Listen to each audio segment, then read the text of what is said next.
பொதுப்பிரின் செய்திகளுக்காக சி தரணி. கோவளத்தில் நடைபெறும் தென்மண்டல முதலமைச்சர்கள் மாநாட்டில் புதுச்சேரி துணைநிலை ஆளுநர் கைலாசநாதன் பங்கேற்க உள்ள நிலையில் முதலமைச்சர் ரங்கசாமி பங்கேற்கவில்லை. முன்னாள் பாரத பிரதமர் ராஜீவ்காந்தியின் பிறந்தநாளையொட்டி புதுச்சேரி வழுதாவூர் சாலை சந்திப்பில் உள்ள அவரது சிலைக்கு முதலமைச்சர் ரங்கசாமி மற்றும் அமைச்சர்கள் மாலை அணிவித்து மரியாதை செலுத்தினர். புதுச்சேரி குமரகுரு பள்ளம் அடுக்குமாடி குடியிருப்பு அருகே 100க்கும் மேற்பட்ட காலாவதியான பால் பாக்கெட்டுகள் குப்பை தொட்டியில் வீசப்பட்டுள்ள சம்பவம் அதிர்ச்சியை ஏற்படுத்தியுள்ளது. கோவளத்தில் நடைபெறும் தென்மண்டல முதலமைச்சர்கள் மாநாட்டில் புதுச்சேரி துணைநிலை ஆளுநர் கைலாசநாதன் பங்கேற்க உள்ள நிலையில் முதலமைச்சர் ரங்கசாமி பங்கேற்கவில்லை. கோவளத்தில் தென்மண்டல முதலமைச்சர்கள் மாநாடு இன்று நடைபெற உள்ளது. இதனையடுத்து புதுச்சேரி முதலமைச்சர் ரங்கசாமி மற்றும் புதுச்சேரி துணைநிலை ஆளுநர் கைலாசநாதன் ஆகியோர் பங்கேற்க உள்துறை அமைச்சகம் அழைப்புகள் வழங்கியுள்ளது. இந்த நிலையில் புதுச்சேரி முதல்வர் ரங்கசாமி பங்கேற்கவில்லை என முதலமைச்சர் அலுவலகம் தெரிவித்துள்ளது. முதலமைச்சர் ரங்கசாமி பங்கேற்காத நிலையில் இதில் துணைநிலை ஆளுநர் கைலாசநாதன் பங்கேற்பார் என துணைநிலை ஆளுநர் அலுவலகம் தெரிவித்துள்ளது. முன்னாள் பாரத பிரதமர் ராஜீவ்காந்தியின் பிறந்தநாளையொட்டி புதுச்சேரி வழுதாவூர் சாலை சந்திப்பில் உள்ள அவரது சிலைக்கு முதலமைச்சர் ரங்கசாமி மற்றும் அமைச்சர்கள் மாலை அணிவித்து மரியாதை செலுத்தினர். முன்னாள் பாரத பிரதமர் ராஜீவ்காந்தியின் பிறந்தநாளையொட்டி புதுச்சேரி வழுதாவூர் சாலை சந்திப்பில் உள்ள அவரது சிலைக்கு முதலமைச்சர் ரங்கசாமி மற்றும் அமைச்சர்கள் மாலை அணிவித்து மரியாதை செலுத்தினர்.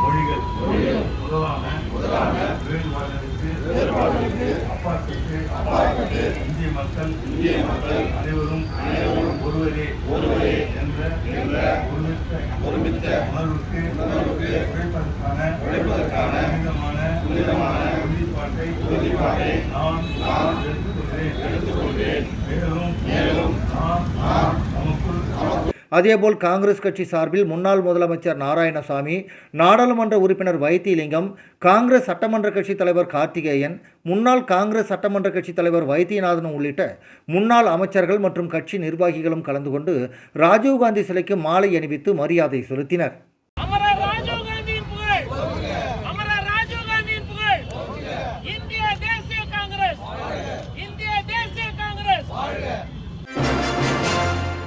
பால் கொள்முதல் விலையை லிட்டருக்கு ரூபாய் 60 உயர்த்த வேண்டும், லிட்டருக்கு ரூபாய் 5 ஊக்கத்தொகை வழங்க வேண்டும் உள்ளிட்ட கோரிக்கைகளை வலியுறுத்தி புதுச்சேரி மாநில பால் உற்பத்தியாளர்கள் கறவை மாடுகளுடன் பேரணி நடத்தி சட்டப்பேரவை முன்பு ஆர்ப்பாட்டத்தில் ஈடுபட்டனர். அப்போது பாலை தரையில் ஊற்றி அரசுக்கு எதிர்ப்பு தெரிவித்தனர். புதுச்சேரியில் பால் கொள்முதல் விலையை உயர்த்த வேண்டும் உள்ளிட்ட பல்வேறு கோரிக்கைகளை வலியுறுத்தி புதுச்சேரி மாநில பால் உற்பத்தியாளர்கள் சங்கத்தினர் கறவை மாடுகளுடன் பேரணி மற்றும் ஆர்ப்பாட்டத்தில் ஈடுபட்டனர். அண்ணா சிலையிலிருந்து தொடங்கிய பேரணி சட்டப்பேரவை முன்பு நிறைவடைந்தது. அங்கு பால் உற்பத்தியாளர்கள் தங்களது கோரிக்கைகளை வலியுறுத்தி போராட்டத்தில் ஈடுபட்டதுடன் பாலை தரையில் ஊற்றி எதிர்ப்பை வெளிப்படுத்தினர். பாலுக்கான கொள்முதல் விலையை ஆதார விலையாக லிட்டருக்கு ரூபாய் 60 உயர்த்தி வழங்க வேண்டும், தீவன மானியத்தை நேரடியாக வங்கிக் கணக்கில் வழங்குவதற்கு பதிலாக பான்லே தீவன ஆலை மூலம் மாதந்தோறும் மானிய விலையில் தீவனம் வழங்க வேண்டும், பாலுக்கு லிட்டருக்கு ரூபாய் 5 ஊக்கத்தொகை வழங்க வேண்டும், குலுக்கல் முறையில் தேர்வு செய்யப்பட்ட 500 கறவை மாடுகளை உடனடியாக வழங்க வேண்டும் என்பன உள்ளிட்ட கோரிக்கைகளை அவர்கள் முன்வைத்தனர். போராட்டத்திற்கு சங்க செயலாளர் அன்புமணி தலைமை வகித்தார். சங்க மாநில பொதுச் செயலாளர் பெருமாள் கண்டன உரையாற்றினார்.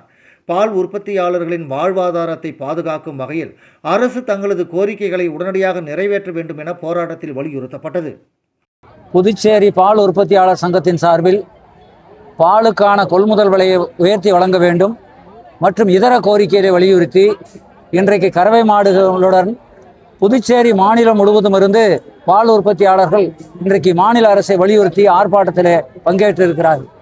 1955 வருடம் பான்லே நிறுவனம் உருவாக்கப்பட்டு கிட்டத்தட்ட ஒரு 109 சொசைட்டியில் இருந்து இன்றைக்கு 92 சொசைட்டியில் இயங்கி வருகிறது. இன்றைக்கு மாநிலம் முழுவதும் கிட்டத்தட்ட 32,000 லிட்டர் பால் இன்றைக்கு பான்லே நிறுவனம் மூலம் கொள்முதல் செய்யப்படுகிறது. ஆனால் மாநில மக்களுடைய தேவையோ 1.25 லட்சம் லிட்டர் அளவிற்கு மாநில மக்களுடைய தேவை இருக்கிறது. பற்றாக்குறைக்காக அண்டை மாநிலங்களிலிருந்து கூடுதல் விலை கொடுத்து வாங்கக்கூடிய நிலைமை இருக்கிறது.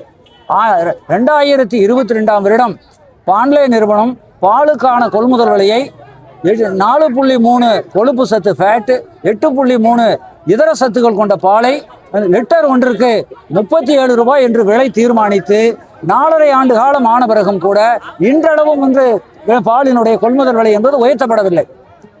பருத்தி கொட்டை, தவிடு, புண்ணாக்கு உள்ளிட்ட தீவனம் உள்ளிட்ட இடுபொருட்களுடைய விலை 300 மடங்கு உயர்ந்திருக்கிறது.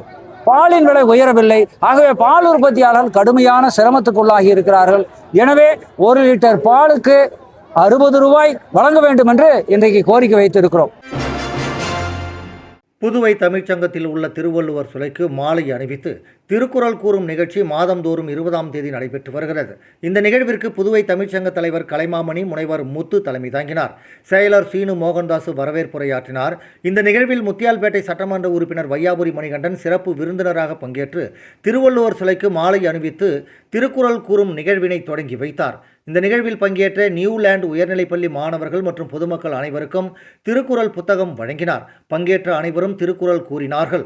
சிறப்பு விருந்தினர் சட்டமன்ற உறுப்பினர் வையாபுரி மணிகண்டனுக்கு புதுவை தமிழ்ச்சங்க தலைவர் கலைமாமணி முனைவர் முத்து பொன்னாடை அணிவித்து பாராட்டினார். உடன் புதுவை தமிழ்ச்சங்க பொருளாளர் அருள் செல்வம், துணைத் தலைவர் திருநாவுக்கரசு, சுயநிதி பள்ளி கூட்டமைப்பின் தலைவர் முனைவர் ரங்கநாதன், பொறிஞர் பாலசுப்ரமணியன், முனைவர் கோ பாரதி, ஆட்சிக்குழு உறுப்பினர்கள் தமிழ்மாமணி ஆ உசேன், கலைமாமணி MS ராஜா, சிவேந்திரன், ஆனந்தராசன், இளங்கோவன், ராஜா, முனைவர் ரேகா, செந்தில், நியூலாந்து உயர்நிலைப்பள்ளியின் ஆசிரியர்கள் காயத்ரி, சகாயமேரி, லிபிகா, நந்தினி மற்றும் 200க்கும் மேற்பட்ட மாணவ மாணவியர்கள், பொதுமக்கள் என ஏராளமானோர் பங்கேற்று சிறப்பித்தனர்.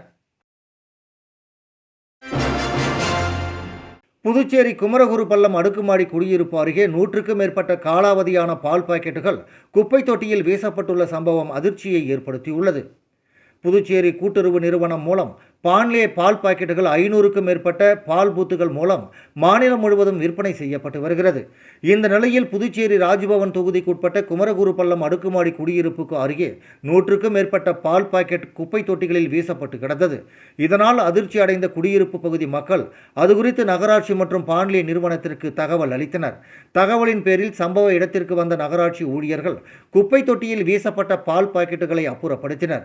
மேலும் கடைகளில் விற்பனையாகாத பால் பாக்கெட் குப்பை தொட்டியில் வீசப்பட்டதா அல்லது தனிநபரால் வாங்கப்பட்ட பால் பாக்கெட்டுகளா என்பது குறித்து விசாரணை மேற்கொண்டு வருகின்றனர்.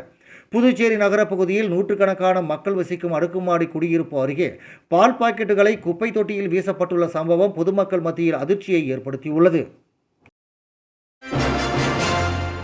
மத்திய உள்துறை அமைச்சர் அமித்ஷா அவர்கள் தலைமையில் இன்று நடைபெறும் தென்மண்டல முதலமைச்சர்கள் மாநாட்டில் புதுச்சேரி முதல்வர் ரங்கசாமி நேரடியாக கலந்து கொள்ளாதது வருத்தம் அளிக்கிறது என லட்சிய ஜனநாயக கட்சியின் தலைவரும் காமராஜர் நகர் தொகுதி சட்டமன்ற உறுப்பினருமான ஜோஸ் சார்லஸ் மார்டின் வருத்தம் தெரிவித்துள்ளார்.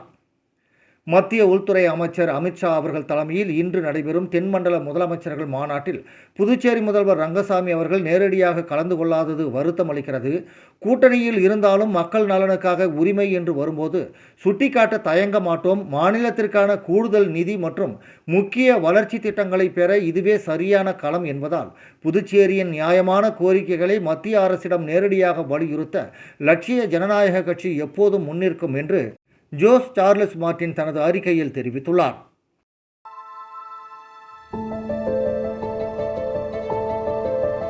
நீ தோக்கணும்னு நினைக்கிறத விட நீ ஜெயிக்க கூடாதுன்னு இந்த உலகம் நினைக்கும். நீதான் எல்லா பிரச்சனைக்கும் காரணம்னு சொல்லும்.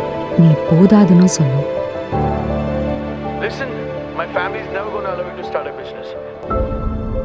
ஆனா உனக்கு நம்பிக்கை இருக்கும்.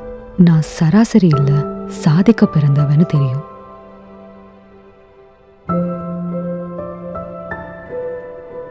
நீ யாருன்னு ப்ரூவ் பண்ணா மட்டும் போதும், உனக்கு மட்டும்.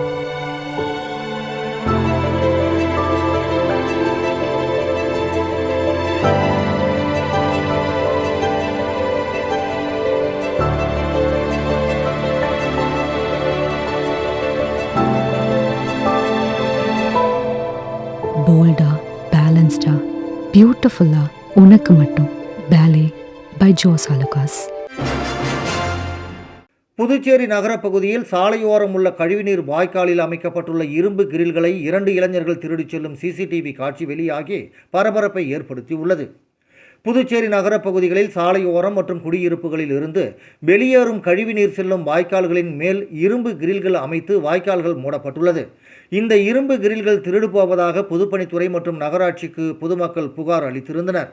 இந்த நிலையில் நகரப்பகுதியில் கழிவுநீர் வாய்க்கால்கள் மேல் அமைக்கப்பட்டிருந்த இரும்பு கிரில்களை 2 வாலிபர்கள் இருசக்கர வாகனத்தில் சென்று திருடி சாக்குப்பையில் வைத்து எடுத்துச் செல்லும் காட்சிகள் அந்த பகுதியில் உள்ள சிசிடிவியில் பதிவாகியிருந்தது. சிசிடிவி காட்சி அடிப்படையில் இரும்பு கிரில்களை திருடிச் செல்லும் இளைஞர்களை அடையாளம் காணும் பணியில் போலீசார் ஈடுபட்டுள்ளனர். சாலையின் ஓரம் உள்ள கழிவுநீர் வாய்க்கால்கள் மீது போடப்பட்டுள்ள இரும்பு கிரில்களை 2 இளைஞர்கள் திருடிச் செல்லும் சிசிடிவி காட்சி வெளியாகி பரபரப்பை ஏற்படுத்தியுள்ளது. புதுச்சேரி சட்டப்பேரவையில் 16வது சட்டமன்ற கூட்டத்தொடர் விரைவில் நடைபெறவுள்ள நிலையில் சட்டப்பேரவை நடவடிக்கைகள் மற்றும் உறுப்பினர்களின் செயல்பாடுகள் தொடர்பாக அனைத்து சட்டமன்ற உறுப்பினர்களுக்கும் புத்தாக்க பயிற்சி முகாம் காமராஜர் சாலையில் உள்ள தனியார் ஹோட்டலில் நடைபெற்றது. புதுச்சேரி சட்டப்பேரவையில் 16வது சட்டமன்ற கூட்டத்தொடர் விரைவில் நடைபெறவுள்ளது. சட்டப்பேரவை நடவடிக்கைகள் மற்றும் உறுப்பினர்களின் செயல்பாடுகள் தொடர்பாக அனைத்து சட்டமன்ற உறுப்பினர்களுக்கும் புத்தாக்க பயிற்சி முகாம் காமராஜர் சாலையில் உள்ள தனியார் ஹோட்டலில் நடைபெற்றது.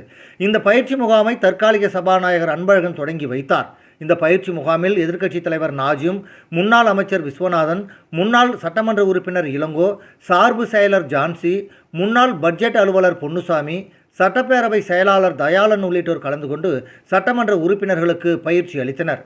இதில் அமைச்சர் VP சிவக்கொழுந்து மற்றும் சட்டமன்ற உறுப்பினர்கள் AKD ஆறுமுகம், ஜான்குமார், நேரு, கார்த்திகேயன், செந்தில்குமார், ரவிக்குமார், நாராயணசாமி, செந்தில், விக்னேஷ் கண்ணன், அழகானந்தம், மோகன்தாஸ், ராமு உள்ளிட்டோர் கலந்து கொண்டு பயிற்சி பெற்றனர்.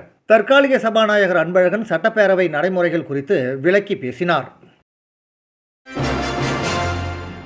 புதுச்சேரி மக்கள் மீது உண்மையான அக்கறை இருந்தால் ரங்கசாமி தென் மாநில முதலமைச்சர்கள் மாநாட்டை புறக்கணிக்கக்கூடாது என முன்னாள் முதல்வர் நாராயணசாமி வலியுறுத்தியுள்ளார். புதுச்சேரி முன்னாள் முதல்வர் நாராயணசாமி நேற்று வெளியிட்ட ஆடியோ பதிவில், கோவளத்தில் தென் மாநில முதலமைச்சர்கள் மாநாடு மத்திய உள்துறை அமைச்சர் அமித்ஷா தலைமையில் இன்று நடக்கிறது. இதில் தென் மாநிலங்களுக்கான தெலுங்கானா, தமிழ்நாடு, கர்நாடகா, கேரளா, ஆந்திரா, புதுச்சேரி முதல்வர்கள் மற்றும் நிர்வாகிகள் பங்கேற்க அழைப்பு விடுக்கப்பட்டுள்ளது. அதேபோல் புதுச்சேரி கவர்னர் கைலாசநாதன் மற்றும் முதலமைச்சர் ரங்கசாமிக்கும் மாநாட்டில் பங்கேற்க அழைப்பு விடுக்கப்பட்டுள்ளது. இந்த கூட்டத்தில் மாநிலங்களின் வளர்ச்சிக்கான கட்டமைப்பு வசதிகள், நிதி பற்றாக்குறை, மருத்துவமனைகள், புதிதாக கட்டப்பட்டு வரும் கல்லூரிகள், பல்கலைக்கழகங்கள், சட்டம் ஒழுங்கு பிரச்சனைகள், போதைப்பொருள் தடுப்பு, பெண்கள் பாதுகாப்பு உள்ளிட்ட பல்வேறு முக்கிய பிரச்சனை குறித்து விவாதிக்கப்பட உள்ளன. புதுச்சேரிக்கு மாநில அந்தஸ்து வழங்கினால்தான் வளர்ச்சி பாதையில் செல்ல முடியும் என்பதை பலமுறை அரசியல் கட்சிகள் வலியுறுத்தியுள்ளன. நான் முதலமைச்சராக இருந்தபோதும் பிரதமர் மற்றும் மத்திய உள்துறை அமைச்சரை நேரில் சந்தித்து புதுச்சேரிக்கு மாநில அந்தஸ்து வழங்க வேண்டும் என்று வலியுறுத்தியுள்ளேன். இதுபோன்ற மாநாடுகளிலும் பங்கேற்று மாநில அந்தஸ்து குறித்து பேசியுள்ளோம். தற்போது முதலமைச்சர் ரங்கசாமிக்கு நல்ல வாய்ப்பு கிடைத்துள்ளது. ஆனால் அவர் இந்த மாநாட்டில் கலந்து கொள்ளாமல் புறக்கணிக்கப் போவதாக தெரிகிறது. அவருக்கு மாநாட்டில் பங்கேற்க ஆர்வம் இல்லை. புதுச்சேரி மக்கள் மீது உண்மையான அக்கறை இருந்தால் மாநில அந்தஸ்து வேண்டும் என்று வலியுறுத்தி வரும் முதலமைச்சர் ரங்கசாமி இந்த வாய்ப்பை பயன்படுத்தி கொள்ள வேண்டும். கவர்னர் மாநாட்டில் பங்கேற்று புதுச்சேரியில் உள்ள பொதுவான பிரச்சனைகளை குறித்து பேசுவார். ஆனால் புதுச்சேரியின் முக்கிய பிரச்சனைகளை முன்வைத்து மாநில அந்தஸ்து கோரிக்கையை வலியுறுத்தி மத்திய அரசுக்கு அழுத்தம் கொடுக்க வேண்டியது முதலமைச்சரின் கடமை.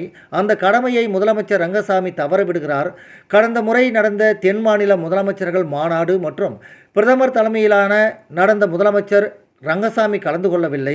தனக்கு கிடைக்கும் இதுபோன்ற வாய்ப்புகளை அவர் தொடர்ந்து நழுவ விடுகிறார். புதுச்சேரியில் இருந்து மட்டும் மாநில அந்தஸ்து வேண்டும் என்று கோரிக்கை வைத்தால் மத்திய அரசு உடனடியாக வழங்காது. எனவே தென் மாநில முதலமைச்சர்கள் மாநாட்டில் பங்கேற்று மத்திய உள்துறை அமைச்சர் அமித்ஷாவிடம் புதுச்சேரிக்கு மாநில அந்தஸ்து வழங்கும் வகையில் வரவிருக்கும் குளிர்கால கூட்டத்தொடரில் சட்டம் கொண்டு வர வேண்டும் என்று முதலமைச்சர் ரங்கசாமி வலியுறுத்த வேண்டும் என்று கேட்டுக்கொள்கிறேன் என்று அவர் கூறியுள்ளார். புதுச்சேரி கூனிச்சம்பட்டில் லோடு கேரியர் மோதி விவசாயி பலியான சம்பவம் சோகத்தை ஏற்படுத்தியுள்ளது. வாகன ஓட்டுநரை போலீசார் தேடி வருகின்றனர். புதுச்சேரி கூனிச்சம்பட்டு பெரமனார் கோவில் தெருவைச் சார்ந்தவர் 72 வயதான வாசுதேவன். விவசாயியான இவர் நேற்று மாலை தனது இருசக்கர வாகனத்தில் சொந்த வேலை காரணமாக திருக்கனூர் சென்றுவிட்டு மீண்டும் வீட்டிற்கு திரும்பிக் கொண்டிருந்தார். கூனிச்சம்பட்டு பெட்ரோல் பங்க் அருகே வந்தபோது அவருக்கு பின்னால் அதே திசையில் அதிவேகமாக வந்த தோஸ்த் லோடு கேரியர் வாகனம் வாசுதேவனின் இருசக்கர வாகனம் மீது மோதியது. இதில் நிலை தடுமாறி கீழே விழுந்த வாசுதேவனுக்கு தலையில் பலத்த காயம் ஏற்பட்டு மயங்கி விழுந்தார். இதையடுத்து கட்டுப்பாட்டை இழந்த லோடு கேரியர் எதிர் திசையில் வந்த மற்றொரு இருசக்கர வாகனம் மீதும் மோதியது. இதில் கூனுச்சம்பட்டைச் சேர்ந்த 26 வயதான கீர்த்தனா, 53 வயதான விஜயா மற்றும் கீர்த்தனாவின் 3.5 வயது மகள் ரச்சனா ஆகியோர் காயமடைந்தனர். அங்கிருந்தவர்கள் காயமடைந்தவர்களை மீட்டு மருத்துவமனைக்கு அனுப்பி வைத்தனர். ஆனால் வாசுதேவன் மருத்துவமனைக்கு கொண்டு செல்லும் வழியிலேயே உயிரிழந்ததாக மருத்துவர்கள் தெரிவித்தனர். இதுகுறித்து மேற்கு போக்குவரத்து போலீசார் வழக்கு பதிவு செய்து விபத்தை ஏற்படுத்திய லோடு கேரியர் வாகனத்தை ஓட்டி வந்த விழுப்புரம் குச்சிப்பாளையத்தைச் சேர்ந்த மணிகண்டனை தேடி வருகின்றனர். கோவளத்தில் நடைபெறும் தென்மண்டல முதலமைச்சர்கள் மாநாட்டில் புதுச்சேரி துணைநிலை ஆளுநர் கைலாசநாதன் பங்கேற்க உள்ள நிலையில் முதலமைச்சர் ரங்கசாமி பங்கேற்கவில்லை. முன்னாள் பாரத பிரதமர் ராஜீவ்காந்தியின் பிறந்தநாளையொட்டி புதுச்சேரி வழுதாவூர் சாலை சந்திப்பில் உள்ள அவரது சிலைக்கு முதலமைச்சர் ரங்கசாமி மற்றும் அமைச்சர்கள் மாலை அணிவித்து மரியாதை செலுத்தினர். புதுச்சேரி குமரகுருபள்ளம் அடுக்குமாடி குடியிருப்பு அருகே 100க்கும் மேற்பட்ட காலாவதியான பால் பாக்கெட்டுகள் குப்பை தொட்டியில் வீசப்பட்டுள்ள சம்பவம் அதிர்ச்சியை ஏற்படுத்தியுள்ளது.